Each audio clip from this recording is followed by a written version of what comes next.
Obadiah 18a. Ve'haya veit Yaakov, Esh, uveit Yosef lehava, uveit Esav lekash, vedalaku vahim va'achalum.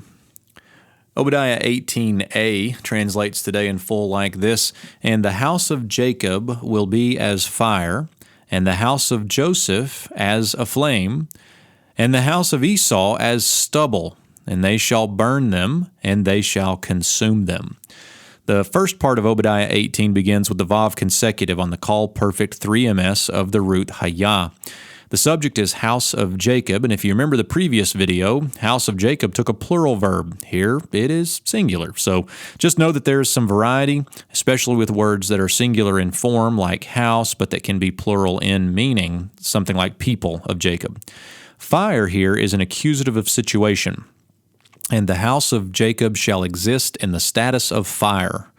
The next phrase here, the verb is missing, but it echoes Hayah from the first clause. And the house of Joseph, we may supply, will exist in the status of a flame.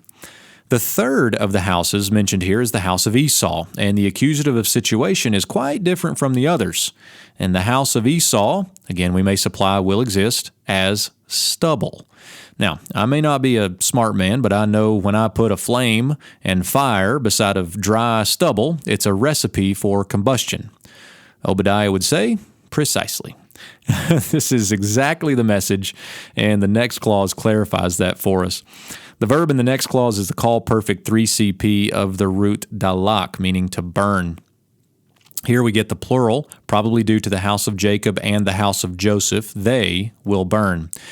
Not only will they burn them, them being Esau, but they will consume them, the call perfect 3CP of the root achal with a 3MP pronominal object.